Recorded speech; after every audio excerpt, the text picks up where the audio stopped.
গাজা শেষ হওয়ার কাছাকাছি। আপনারা দেখেছেন পৃথিবীতে এমন নৃশংসতা কোথাও দেখিনি। বোমার সাথে মানুষ উঠছে, এটাও আমরা দেখছি। আপনি দেখেন এই যুগে মুসলমানদের কষ্টের কথা আর কত বলবো। হাজ্জাজ ইবনে ইউসুফ জালেম ছিল, কিন্তু তার মুসলমান বোনের ডাকে ওই ইরাক থেকে তার 17 বছরের জামাতাকে পাঠিয়ে দিয়েছিলেন হিন্দুস্তানে। আজকে লক্ষ লক্ষ শিশু ইয়া আরব বলে সারা দুনিয়ার আরব শাসকদেরকে ডাকছে, সারা দুনিয়ার মুসলিম শাসকদেরকে ডাকছে, কিন্তু কারো কানে তাদের ডাক ঢুকছে না। নাটক সমস্যা নাই, চূড়ান্ত লড়াইয়ের সময় ঘনিয়ে আসছে। প্রস্তুতি নেন মুসলমান, আমরা খেলার জন্য প্রস্তুত আছি তো ইনশাআল্লাহ।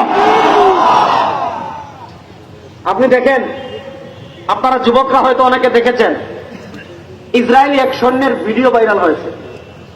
খুব মনোযোগ দিয়ে পয়েন্ট বুঝবেন। ইসরায়েলি এক সৈন্যের ভিডিও ভাইরাল হয়েছে। তাকে জিজ্ঞাসা করা হয়েছে, গাজাকে শেষ করে দিচ্ছেন কেন?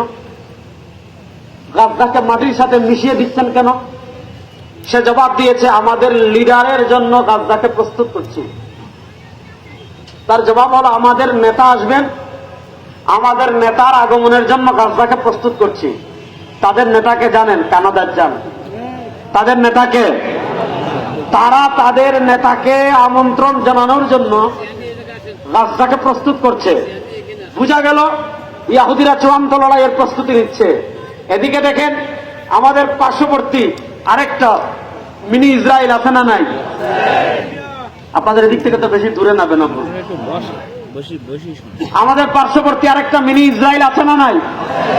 আপনারা দেখেছেন ওখানে কত কোটি মুসলমান আছে ভারতে।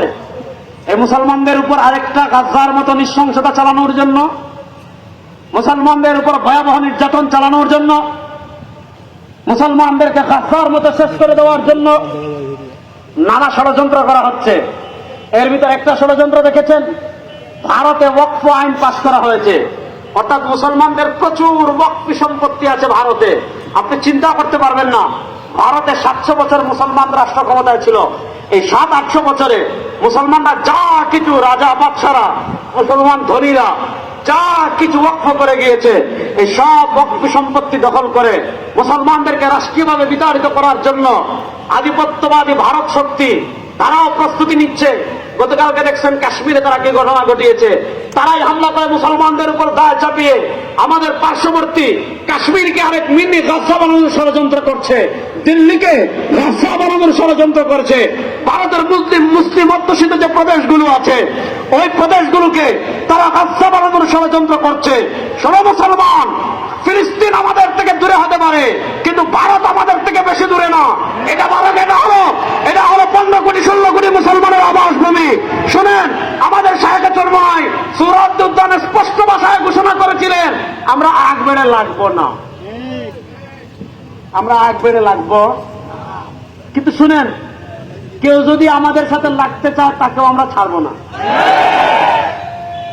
হিসাব সহজ।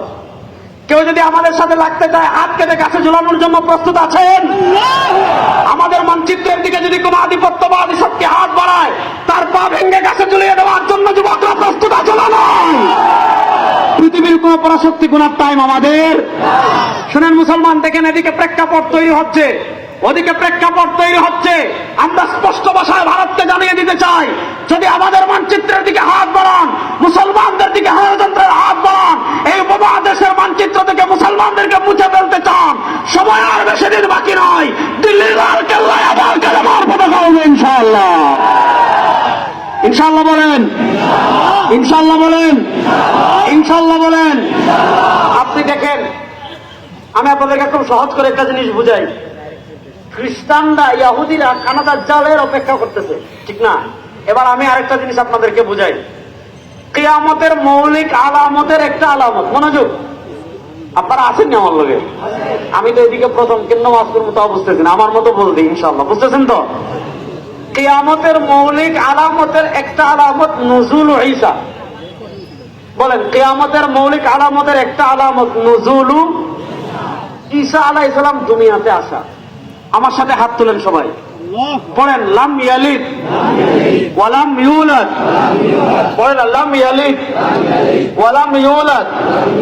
আমাদের আল্লাহর কোন সন্তান নাই, জোরে বলেন আমাদের আল্লাহর কোন সন্তান, জোরে বলেন না আমাদের আল্লাহর কোন সন্তান। আমাদের আল্লাহর বাপ আছেনি, আমাদের আল্লাহর সন্তান আছেনি। এখন খ্রিস্টানরা কি কয়? খ্রিস্টানরা কয় ঈসা আল্লাহর পুলা। নাউজুবিল্লাহ বাড়ি কে বলবেন? শুনেন, খ্রিস্টানরাও আল্লাহ মানে, ইহুদিরাও মানে, হিন্দুরাও মানে, আমরাও মানি। মানার ভিতর পার্থক্য আছে না নাই? হিন্দুরা আল্লাহ মানে 33 কোটি, তারা বহুত্ববাদী। খ্রিস্টানরা আল্লাহ মানে 3 জন, তারা চিত্তবাদী। ইহুদিরা আল্লাহ মানে 2 জন, তারা তিত্ববাদী। একদল বহুত্ববাদী, একদল তিত্ববাদী, একদল তিত্ববাদী। আমরা তিত্ববাদীও না, আমরা বহুত্ববাদীও না, আমরা তিত্ববাদীও না। আমরা আকাশ বাতাস প্রকম্পিত করে বলি লা ইলাহা ইল্লাল্লাহ। আরে বলেন না, আমরা আকাশ বাতাস প্রকম্পিত করে বলি লা ইলাহা, বলেন না লা ইলাহা। শাহাদাত আঙ্গুল তুলে বলেন আমাদের আল্লাহ এক, বলেন না আমাদের আল্লাহ, আমাদের আল্লাহ। আজকে আপনি নিয়ে জয় বাংলার স্লোগান দেন, ঠিক না? বাংলাদেশে 52 বছর দেখছেন জয় বাংলার স্লোগান দিয়ে চুরের বাচ্চারা হাজার হাজার কোটি টাকা চুরি করে নিয়ে গেছে।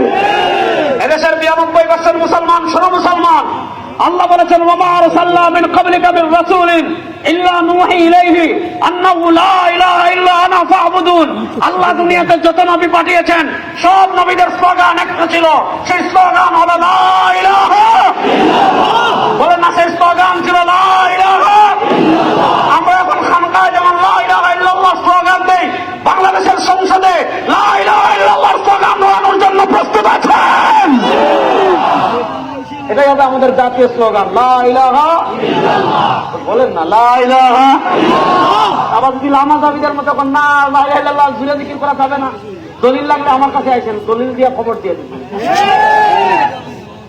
তাহলে বলেন আমাদের স্লোগান হবে লা ইলাহা ইল্লাল্লাহ। বলেন না লা ইলাহা ইল্লাল্লাহ। এখন খ্রিস্টানরা কয় তাদের নবী ঈসা আল্লাহর পুলা। এখন কইছে যে আল্লাহর পুলারে কি করবো? কয় ফাঁসি দিন। আমাদের মুফতি সাহেব হুজুর আজকে আসছেন এখানে, তিনি বয়ান করবেন, আপনারা তাকে অনেক মহব্বত করেন। এখন মহব্বত করে বলেন যে মুফতি সাহেব হুজুর যেহেতু আসছে, তার মহব্বতে ওনার ছেলে মুজাহিদ ভাইরে ফাঁসিতে ঝুলাম, এটাকে মহব্বত? কথা এটার নাম কি মহব্বত? আচ্ছা, ভালো করে বুঝেন। খ্রিস্টানরা সিদ্ধান্ত নিছে নবী ঈসা তাদের নবী আল্লাহর ছেলে, ফাঁসিতে ঝুলাবো। কেন ঝুলাবি রে ফাঁসিতে? ওই জীবনে অনেক গুনাহ আগে করেছি, জীবনে অনেক গুনাহ পরে করব। আমাদের সকল গুনাহের অগ্রিম কাফারা স্বরূপ যত গুনাহ আগে করেছি, যত গুনাহ পরে করব, আমাদের সকল গুনাহের অগ্রিম কাফারা স্বরূপ আল্লাহর ছেলেকে ফাঁসিতে ঝুলাবো। কেন ঝুলাবি? যাতে আল্লাহ তার ছেলের ফাঁসির কারণে আমাদের সব গুনাহ মাফ করে দেয়। ঈসা আলাইহিস সালামকে ফাঁসিতে ঝুলানোর জন্য, শুলিতে চড়ানোর জন্য তারা ঈসা আলাইহিস সালামের ঘর যখন ঘেরাও করে ফেলেছে, আল্লাহ তাআলা জিবরিল আমিনের মাধ্যমে ঈসা আলাইহিস সালামকে ডাইরেক্ট চতুর্থ আসমানে তুলে নিয়েছেন। আল্লাহ বলেন ওয়া মা কাতালু, আল্লাহ বলেন ওয়া মা সালাবু, আল্লাহ বলেন ওয়ালাকিন শুববিহা লাহুম। আল্লাহ বলেন তারা ঈসা আলাইহিস সালামকে হত্যা করতে পারে নাই। ওয়া মা সালাবু, তারা ঈসা আলাইহিস সালামকে শুলিতেও চড়াতে পারে নাই, তারা ঈসা আলাইহিস সালামকে হত্যাও করতে পারে নাই, তারা ঈসা আলাইহিস সালামকে শুলিতেও চড়াতে পারে নাই। কি করা হয়েছে? ওয়ালাকিন শুববিহা লাহুম। আল্লাহ বলেন তাদেরকে ধাঁধায় ফেলা হয়েছে। আল্লাহ তাদেরকে কেমনে ধাঁধায় ফেলেছেন? তারা যখন ঈসা আলাইহিস সালামকে হত্যা করার জন্য, শুলিতে চড়ানোর জন্য খ্রিস্টানরা ঘর ঘেরাও করেছে, আল্লাহ তাআলা ঈসা আলাইহিস সালামকে জীবিত অবস্থায় আসমানে তুলে নিয়েছেন। এরপরে তাদের সবচেয়ে বড় মাস্তান যখন ঘরে ঢুকেছে, আল্লাহ তাআলা কুদরতি ভাবে তার চেহারা ঈসার মতো বানাই দিয়েছেন।